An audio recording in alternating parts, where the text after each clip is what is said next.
Hello everyone, मेरा नाम मोहम्मद मुशर्रफ है और इस वीडियो में हम बात करने वाले हैं प्रॉप्स के बारे में।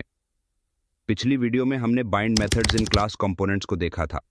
अगर आपने हमारे पिछले रिएक्ट के वीडियो को नहीं देखा है तो हमारे चैनल में जाके रिएक्ट के प्लेलिस्ट को फॉलो करें। तो चलिए शुरू करते हैं। What is the purpose of props in react?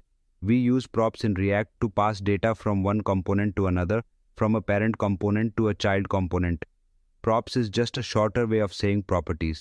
They are useful when you want the flow of data in your app to be dynamic, reusable. Props यानी properties एक ऐसा मैकेनिज्म है जिसके जरिए हम डेटा को एक कंपोनेंट से दूसरे कंपोनेंट में पास करते हैं। हम रिएक्ट में props का यूज करते हैं ताकि डेटा को एक कंपोनेंट से दूसरे कंपोनेंट मतलब एक पेरेंट कंपोनेंट से एक चाइल्ड कंपोनेंट में पास किया जा सके। प्रॉप्स सिर्फ प्रॉपर्टीज को कहने का एक छोटा तरीका है। ये यूज होते हैं जब आप चाहते हैं कि आपके ऐप में डेटा का फ्लो डायनामिक हो। जैसा कि आप इस डायग्राम में देख सकते हैं, डेटा किसी पेरेंट कंपोनेंट से चाइल्ड कंपोनेंट्स में प्रॉप्स के माध्यम से फ्लो करता है। हर कंपोनेंट अपने इंटरनल स्टेट को मेंटेन करता है और प्रॉप्स का इस्तेमाल करके ये स्टेट डेटा को नीचे की हायरार्की में मौजूद चाइल्ड कंपोनेंट्स तक पहुंचाता है। मतलब आपका पेरेंट कंपोनेंट कंट्रोल कर सकता है कि चाइल्ड कंपोनेंट्स कैसे रेंडर होंगे और वो कौन सा डेटा दिखाएंगे बिना उनके इंटरनल स्टेट में डायरेक्ट इंटरफियर किए। ये एक one way data flow create करता है। जैसा कि आप इस डायग्राम में देख सकते हैं, डेटा ऊपर से नीचे की ओर फ्लो करता है और जब चाइल्ड कंपोनेंट्स में कोई इवेंट होता है जैसे कि एक बटन क्लिक, तो वे इवेंट्स ऊपर पेरेंट कंपोनेंट को नोटिफाई कर सकते हैं। इससे आपका ऐप का डेटा फ्लो प्रेडिक्टेबल और आसानी से मैनेज होता है। यही नहीं, प्रॉप्स का यूज करके आप कंपोनेंट्स को रीयूजेबल बना सकते हैं क्योंकि वे एक्सटर्नली प्रोवाइडेड डेटा के साथ डिफरेंटली बिहेव कर सकते हैं।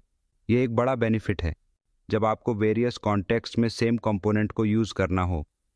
अब हम देखेंगे कि एक पेरेंट कंपोनेंट से चाइल्ड कंपोनेंट में डेटा को कैसे पास करते हैं। How can props be used to pass data from a parent component to a child component? Step 1, understanding the parent component. Imagine you're building a React application that greets a user. Your main file app.js will act as the parent component. जैसा कि आपको पता है, React में हमारा main file जो कि अक्सर app.js होता है, एक पेरेंट कंपोनेंट की तरह काम करता है।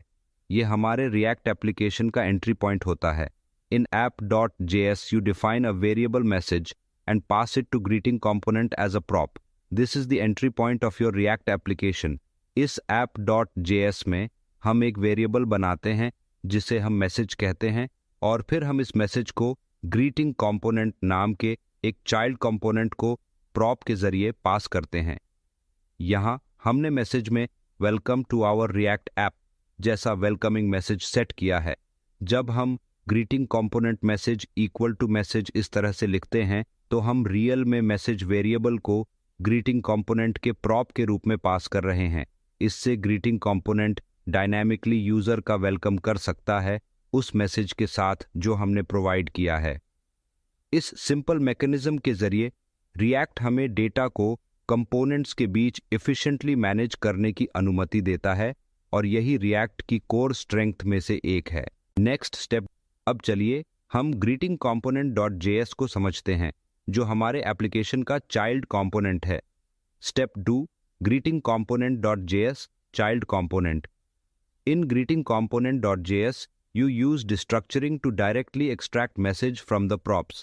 This child component then renders the message it received from the app component. इस greeting component में हमने props से मैसेज को डायरेक्टली एक्सट्रैक्ट करने के लिए डिस्ट्रक्चरिंग का यूज किया है। ये जावास्क्रिप्ट का एक बेहतरीन फीचर है जो हमें ऑब्जेक्ट से प्रॉपर्टीज को आसानी से एक्सट्रैक्ट करने देता है। देखिए, हमारा फंक्शन कंपोनेंट ग्रीटिंग कंपोनेंट है जिसे हम एरो फंक्शन के जरिए डिफाइन कर रहे हैं। यहाँ हमने प्रॉप्स से मैसेज को इस तरह एक्सट्रैक्ट किया है। यह सिंटैक्स हमें डायरेक्टली प्रॉप्स डॉट मैसेज को मैसेज के रूप में एक्सेस करने की कैपेबिलिटी देता है। फिर हम इस मैसेज को JSX के अंदर एक पैराग्राफ टैग में इस तरह रेंडर कर रहे हैं। जब यह कंपोनेंट app.js से रेंडर होता है तो वह मैसेज जो हमने ऐप कंपोनेंट से पास्ट किया था यहाँ डिस्प्ले होगा। जैसे कि आप यहाँ पर आउटपुट देख सकते हैं। यही रिएक्ट की ब्यूटी है। हम प्रॉप्स के जरिए डेटा को सीमलेसली ट्रांसफर कर सकते हैं और उसे जहां चाहें रेंडर कर सकते हैं। यह हमारे कंपोनेंट्स को मॉड्यूलर, मेंटेनेबल और बेहद रीयूजेबल बनाता है। मुझे उम्मीद है कि आपको यह टॉपिक समझ आया होगा। तो बने रहिए हमारे साथ। अगले वीडियो में हम देखेंगे मेथड्स एज प्रॉप्स के बारे में। तो दोस्तों, अगर कुछ पूछना हो या कोई डाउट हो तो कमेंट करें और वीडियो को लाइक, सब्सक्राइब और शेयर करना ना भूलें। Thank you so much.